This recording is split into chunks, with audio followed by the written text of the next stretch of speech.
Yo les gars tout le monde, on se retrouve pour une nouvelle vidéo pour parler du mercato en Europe. En effet, on a beaucoup d'actus sur les derniers jours, j'étais pas revenu dessus, donc on va utiliser cette vidéo, c'est 10 minutes environ, pour en parler tous ensemble. On va évoquer plusieurs dossiers, un cas très important s'il se fait, c'est le cas Rodri, le cas Zabarni et le cas Xavi Simons qui eux semblent un petit peu plus concrets. Voilà, on va parler de tout ça, on va dire mon avis tout simplement. J'attends évidemment le vôtre aussi dans les commentaires. N'hésitez pas bien sûr à participer, à vous abonner, liker, commenter, c'est très important les gars pour le soutien, donc merci à tous ceux qui le feront. Et ben on est tout de suite parti pour la première info, juste après ça.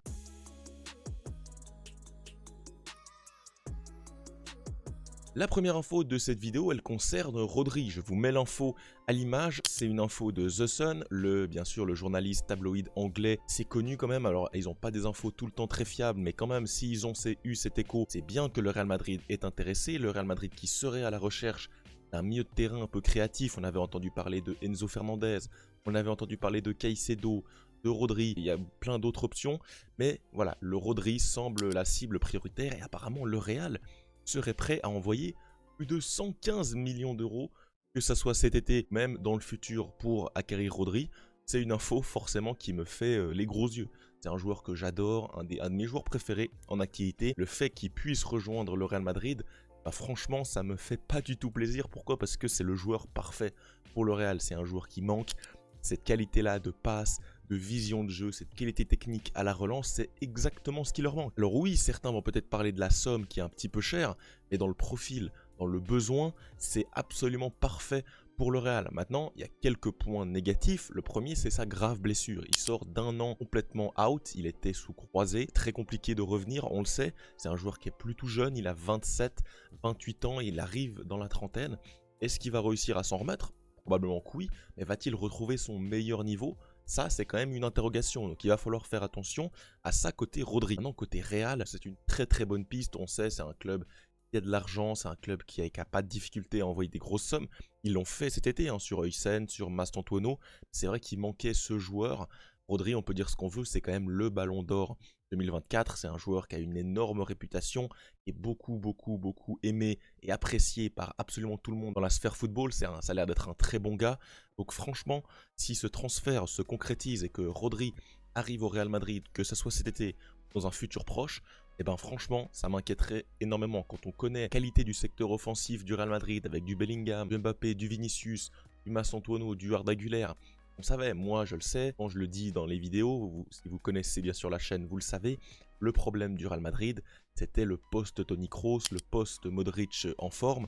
C'est à ce milieu de terrain, dans la salle des machines, où il y avait de graves problèmes. On l'a vu lors de la Coupe du Monde des clubs, Arda Güler peut essayer de dépanner. Moi, il fallait un vrai joueur 6, 8, capable de monter le ballon, capable de distribuer le jeu. Il y avait Zubimendi, ils sont passés à côté. Plusieurs autres cas, Enzo Fernandez qu'ils avaient loupé, etc.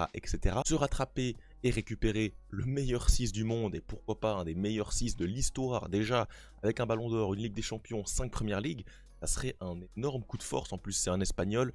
Alors, je connais pas ses préférences. Atlético, Real, on sait qu'il a joué à l'Atlético, il a joué à Villarreal également, donc à voir maintenant dans les supporters, mais c'est tellement un joueur de fou que moi, franchement, même moi, je serais hypé de voir ce que ça donne, parce que franchement, j'ai un maillot de Rodri, hein, c'est un gars que j'apprécie énormément.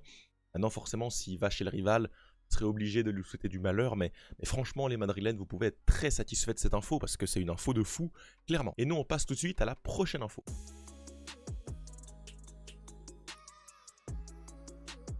La prochaine info, elle concerne le Paris Saint-Germain. En effet, le PSG fait un mercato très calme, il n'y a pas du tout d'infos.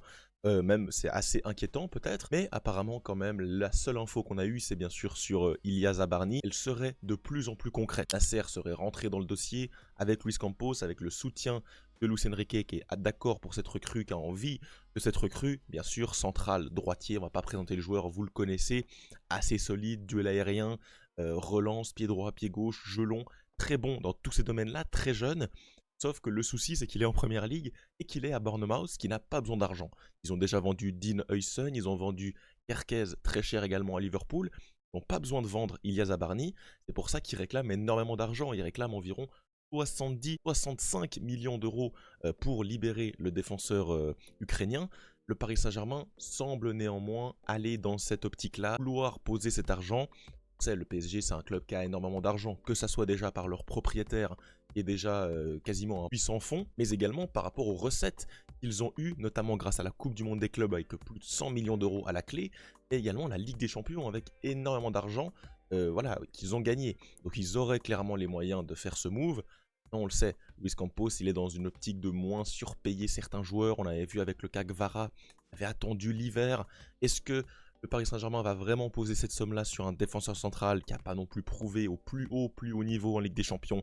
Il a fait 0 match de sa carrière. On verra néanmoins dans le profil, c'est un joueur qui me plaît énormément. Doublure de Marquinhos dans un premier temps, dans l'optique de passer devant Marquinhos à un certain moment, de devenir une charnière Pacho-Zabarni, avec Hakimi et Mendes à gauche, ça serait vraiment top.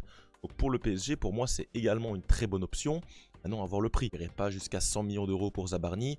70, 65, même on peut aller jusqu'à 80. De tous les cas, il n'y a plus rien qui me choque. Dans ce mercato, quand on voit du Ekitike à environ 100 millions d'euros, c'est extrêmement cher. Donc Zabarni, un défenseur voilà, prospect avec beaucoup de potentiel, je pense que ça peut être très cher. On passe donc à la dernière info de cette vidéo.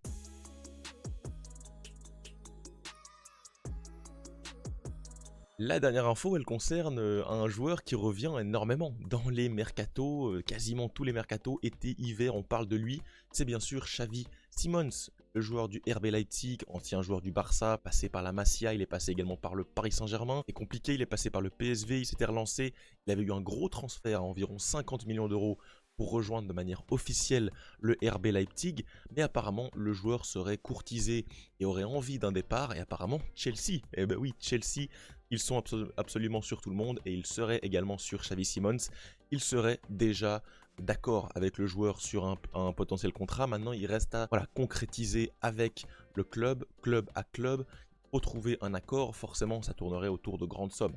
Pour moi on irait sur un 50, 60, 70 millions d'euros, ce ne serait pas un problème pour Chelsea qui a énormément d'argent, qui n'a pas peur de dépenser cette année. Pour le joueur, moi je suis un peu plus perplexe. Alors oui, vous allez me dire qu'il y a une place à prendre sur le côté gauche, le départ de Madueke, est-ce que Sancho va rester ou non? Pas grand monde finalement à gauche actuellement à Chelsea, avec la situation très compliquée autour de Mudryk.